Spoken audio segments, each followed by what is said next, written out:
On a tous déjà imaginé ce que l'on ferait si on décrochait le jackpot. Le tour du monde, prendre du temps pour soi et pour ceux qu'on aime, sécuriser l'avenir de sa famille. Pour Jean, Leïla et Marc et tant d'autres, le rêve est devenu réalité. Ils ont coché les bons numéros ou gratté le bon ticket et se sont réveillés un matin, grands gagnants de la Française des Jeux. Leur vie a-t-elle changé après ce coup de chance ? Sont-ils restés eux-mêmes ? Au fond, ça veut dire quoi être un grand gagnant ? À travers ces récits inspirants, découvrez les parcours extraordinaires de celles et ceux qui, un jour, ont gagné.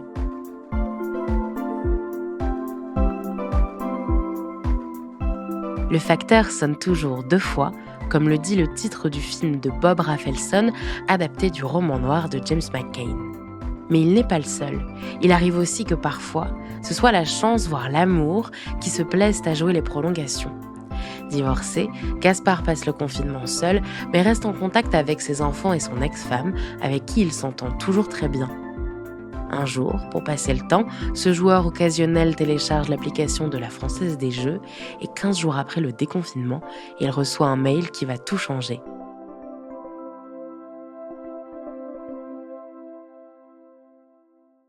J'ai grandi dans une famille plutôt classique. On roulait pas sur l'or, mais l'argent ne manquait pas.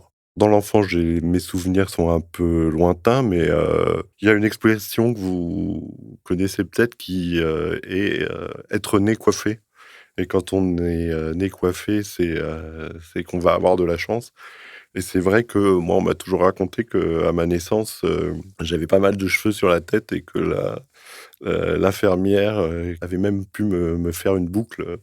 Et puis c'est vrai aussi que ça m'est arrivé d'avoir pas mal de chance, notamment pendant mes études aux examens sur les sujets sur lesquels je tombais. D'abord, je suis rarement tombé sur une impasse. On sait bien qu'il faut pas faire des impasses, mais ça arrive quand même.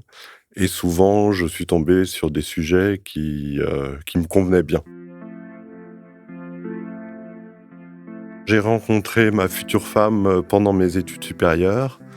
En fait, on avait intégré la même école, on était sur un campus et on était les 2 derniers près de l'administration pour l'attribution des chambres et on nous a donné les 2 chambres contiguës sur le campus.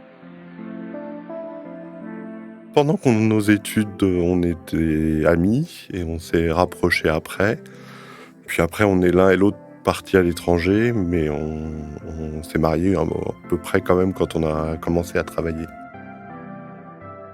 On a eu des enfants très rapidement après notre mariage, puisque notre fille est née dans l'année suivante, notre fille aînée, puis une autre fille 2 ans après et un garçon 4 ans après. On reste mariés 25 ans. Et puis bon, les aléas de la vie font que après 25 ans, on décide de se séparer, puis de divorcer après une période de séparation. On a toujours été en bon contact, même pendant cette période. On est même restés assez proches, en fêtant les Noëls, les anniversaires des enfants ou nos anniversaires ensemble. Le contact n'a jamais été rompu. Je pense que j'ai commencé à jouer quand j'ai commencé à travailler. Et à l'euro-million, je joue régulièrement. Le jeu, l'idée du jeu, c'est pas forcément à l'origine pour gagner, c'est plus sur l'idée de pouvoir s'imaginer ce qu'on ferait si on gagnait. Des types de voyages, d'investissements, de mode de vie, voilà, c'est plus, on est plus sur l'idée du rêve que de la recherche du gain. Dans les investissements immobiliers, il y a par exemple l'idée d'acheter sa résidence principale, puisque je suis locataire, donc ça fait partie des idées d'utilisation d'un gain potentiel. En 2020, l'annonce du confinement, et je me confine chez moi et je suis seul pendant le confinement. Les déplacements étaient quand même restreints, il n'était pas recommandé de se déplacer pour aller jouer dans un bureau de tabac.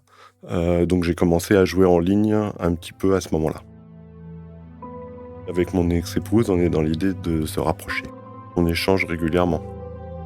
Je suis chez moi. C'est la période de la sortie du confinement, mais les sorties restent encore restreintes. Je reçois un mail de la Française des Jeux, mais systématiquement quand on gagne et qu'on joue en ligne. L'information vient par un email, mais pour les petites sommes, il y a l'indication de la somme qui a été gagnée. Et là, il y a, dans le mail en question, il n'y a pas l'indication de la somme qui a été gagnée. Donc, je vais vérifier sur le site internet quel est l'état de mon compte. Et là, je vois une somme qui est importante. 1 million d'euros, puisque le jeu auquel j'ai gagné, ce n'est pas l'euro-million où on peut gagner des sommes plus importantes, mais c'est le tirage qui est fait au même moment et qui s'appelle Mad Million. Le gagnant gagne toujours 1 million d'euros, c'est une somme fixe. Ma première réaction, c'est l'incrédulité. Je me dis que je suis victime d'un piratage ou qu'il y a quelque chose comme ça. Je mets un certain temps à prendre contact avec la Française des Jeux quand on a gagné. Au bout d'un certain temps, je me dis que certes, le piratage, il y a toujours un risque, mais que un piratage aussi sophistiqué, allant jusqu'à pirater mon accès au site de la Française des Jeux, ma situation ne le justifie pas. Donc finalement, au bout d'un certain temps, je me décide à prendre contact. Ça a bien duré 24 heures quand même. Le premier appel, on m'indique qu'on va vérifier, et puis on est rappelé. Et là, il y a la confirmation de l'obtention du gain. Évidemment, je suis heureux, puisque c'est quand même une somme importante et qu'on se dit qu'on va pouvoir faire un certain nombre de choses avec une somme comme celle-là. C'était encore une fois en période de confinement, donc c'était un peu particulier par rapport à la manière dont ça se passe normalement. Puisqu'en fait, tout s'est fait par téléphone, il n'y a pas eu de réunion, il n'y a pas eu de rencontre pour la remise d'un chèque fictif ou quoi que ce soit. Donc, on m'a juste indiqué que au bout de quelques jours, je recevrais un virement sur mon compte. Par ailleurs, on m'a donné des informations sur les possibilités offertes dans le cadre du suivi des gagnants pour leur donner des conseils après leur gain. C'est assez appréciable et j'ai participé à quelques séminaires pour la gestion du gain. C'est une chose, mais aussi comment on peut réagir psychologiquement au fait d'avoir gagné, comment l'annoncer à des tiers ou ce genre de choses.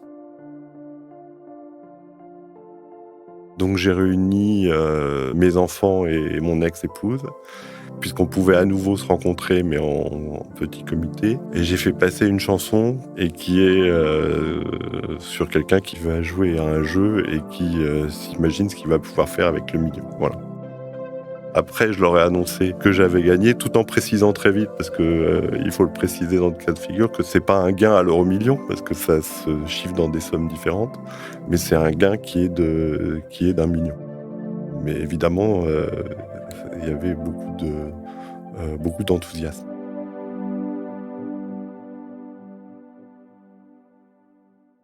Dans un premier temps, le gain est resté de côté, le temps de réfléchir et de prendre un peu de recul. Après, on en a profité en faisant des vacances dans des beaux endroits ou en allant dans des bons restaurants pour en profiter. Et puis, il y en a une partie qui a été placée. J'ai fait une acquisition immobilière pour un appartement dans lequel j'ai logé un de mes enfants qui avait besoin de trouver un point de chute. Il y a beaucoup de gagnants qui achètent des voitures avec leurs gains. Moi, j'ai acheté une petite citadine d'occasion pour remplacer la voiture que j'avais. Après avoir gagné, je continue quand même à jouer et je joue de la même manière qu'avant. Selon le raisonnement, donc gagner c'est possible, ça arrive. Donc à nouveau, c'est plus dans l'idée d'imaginer ce qu'on pourrait faire avec le gain que pour la recherche du gain elle-même. On était donc dans une phase de rapprochement avec mon ex-épouse. On s'est refréquenté après et on s'est installé ensemble quelques mois plus tard.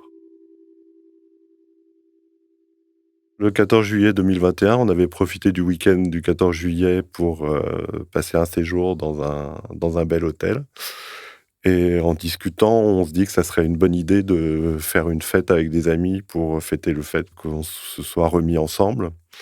En discutant encore un peu plus, on se dit que ça serait encore mieux que cette fête se fasse pour un mariage. Donc on décide de se remarier. Alors il a fallu le temps pour l'organiser, mais il a eu lieu en avril 2022, quasiment 30 ans jour pour jour après le premier mariage. Je ne sais pas si on aurait fait plus grand sans le gain, mais en tout cas ça permet de faire une belle fête. Un beau traiteur, un cadre agréable, aux alentours de Paris, voilà, pour accueillir bien les invités. Alors on arrive le jour du mariage, le matin c'est le mariage civil à la mairie, et puis après chacun retourne chez soi, et il est prévu une soirée, mais beaucoup plus tard dans la journée. Donc on rentre chez nous, je sors promener le chien, j'avais joué, il y avait une somme vraiment importante à gagner ce jour-là, je sais plus, ça devait être 140 millions, 150 millions. Et je passe devant un bureau de tabac et je vais vérifier les bulletins que j'avais. Et pour un des bulletins, la machine sur laquelle on peut faire la vérification automatique me dit vous avez gagné quelque chose, adressez-vous à votre buraliste. Alors pas en ces termes exactement, mais c'est ce qui était mentionné. Et donc, sur le coup, je ne m'adresse pas au buraliste, je me dis je vais aller vérifier. Je passe devant un deuxième bureau de tabac, je fais la même démarche avec le même résultat. Et là, je rentre chez moi. Alors, entre-temps, mon épouse m'appelle parce qu'elle commençait à être inquiète parce qu'avec tout ça, la promenade du chien commençait à prendre un peu de temps. Et peut-être qu'elle était en train de se dire mais est-ce qu'il serait parti entre le mariage civil et la cérémonie, comment ça se fait qu'ils ne reviennent pas, ou peut-être qu'elle avait peur qu'il me soit arrivé quelque chose. Quand je passe le ticket dans la machine, je ne sais pas quelle est la somme que j'ai gagnée. Il faut que je rentre chez moi et que je vérifie sur une tablette pour constater que la somme que j'ai gagnée, c'est à nouveau 1 million. Je l'annonce à ma femme en lui montrant la tablette sur laquelle j'avais vérifié et le bulletin, et je lui dis de regarder le code et de comparer. Elle me regarde un peu surprise quand même. Dans un premier temps, elle essaye de trouver la lettre ou le chiffre qui ne correspond pas. Et puis finalement, elle finit par convenir qu'il y a à nouveau un gain. Et là, on décide, nos enfants étaient chacun rentrés chez eux aussi, et d'appeler nos enfants pour les prévenir. Je suis content de ce gain, c'est plutôt ça me fait rire. Il y a une forme d'hilarité en fait, que ça se reproduise, et en plus dans ces circonstances, un second gain le jour du second mariage. La soirée devait être joyeuse. Elle est encore un peu plus joyeuse avec le fait qu'il y ait un gain qui soit tombé dans la journée. À partir du moment où j'ai su que le ticket était gagnant, je l'ai gardé avec moi. Je l'ai gardé pendant la soirée du mariage. Il était dans mon portefeuille, dans une poche de ma veste. Je n'ai pas trop enlevé ma veste pour danser. Ou à ce moment-là, j'ai mis mon portefeuille dans la poche de mon pantalon. Mais le ticket, oui, est resté avec moi. Le lendemain du mariage, on part en voyage de noces. On fait un beau voyage en train. On arrive à Venise, d'ailleurs non pas le lendemain, mais le surlendemain, parce que c'était un voyage qui prenait un peu plus de temps. Et on rejoint l'hôtel, qui était un bel hôtel à Venise. Venise, ça a nécessairement une signification particulière pour un voyage de noces. C'était un endroit où on est allé déjà plusieurs fois et qu'on aime particulièrement, qui a quand même un charme particulier. En tout cas, l'hôtel dans lequel on est allé me faisait très envie depuis très longtemps. C'est un hôtel que j'avais repéré depuis des décennies, en tout cas. Le voyage de noces, il a été grandement facilité par le premier gain. Donc on arrive le lundi soir, on s'installe évidemment à l'hôtel et j'appelle la FDJ le lendemain matin, le mardi. Et il y avait un côté un peu iconoclaste du fait d'appeler le service gagnant depuis cet hôtel et cette belle chambre d'hôtel. Il y avait un côté un peu particulier, un peu magique quand même, avec la vue sur Venise, de passer le coup de téléphone au service gagnant. Donc j'appelle le service gagnant en annonçant quand même qu'on me connaît déjà, puisque j'ai déjà gagné une fois. On ne discute pas beaucoup pendant le voyage de noces du gain et de ce qu'on pourrait faire avec. On n'a pas été plus déraisonnable. On profite du voyage de noces surtout, mais on n'était pas dans la projection ou dans le futur à ce moment-là. Après le coup de téléphone, il a fallu quand même qu'on rentre de voyage de noces. Le rendez-vous avec la FDJ, il a lieu pour une remise symbolique d'un chèque. La somme est arrivée sur le compte. Et puis après, on est invité à déjeuner dans un bon restaurant parisien pour un déjeuner qui est très agréable. Alors j'ai pris contact, toujours au retour du voyage de noces, avec mon conseiller bancaire et en lui disant « J'ai 2 bonnes nouvelles à vous annoncer ». Que je voulais lui annoncer le gain et le mariage. Et la première chose qu'il m'a répondu, c'est « Ne me dites pas que vous avez encore gagné au jeu ». Alors, avec ce deuxième gain, il a été, dans un premier temps, il a été placé et puis il a servi d'apport pour acheter une résidence principale. On est, c'est qu'à de le dire, puisque le gain elle-même, on est dans le même ordre de grandeur de gain. Donc la manière de l'appréhender est pas très différente. Le fait d'avoir gagné 2 fois, et même le fait d'avoir gagné une fois, ça n'a pas vraiment changé mon mode de vie. Je continue à travailler, je vais au bureau de la même manière, j'habite dans la même ville, j'ai les mêmes relations, j'ai gardé les mêmes amis. Le mode de vie n'est pas vraiment différent, il est juste un peu plus agréable. Je suis un peu plus détendu et j'ai un peu plus de distance avec le travail. Mais ça n'a pas été une révolution. Ça m'a donné une forme de confort, je dirais, mais ma vie n'est pas très différente de ce qu'elle était auparavant. Ça permet toujours de continuer à se faire des petites folies, mais occasionnellement. C'est pas systématiquement, c'est pas tous les week-ends, c'est de temps en temps, ou pour les occasions, pour les anniversaires, pour ce type de choses, de faire les choses un peu plus en grand que ce qu'on aurait pu faire autrement. Je continue à jouer. Disons que la statistique est toujours la même. Donc j'ai pas moins ou plus de chances de gagner maintenant qu'avant. Et je sais qu'on peut gagner, donc pourquoi pas. Et puis après, il y a toujours la formule du jamais 203, mais faut pas quand même trop s'y fier.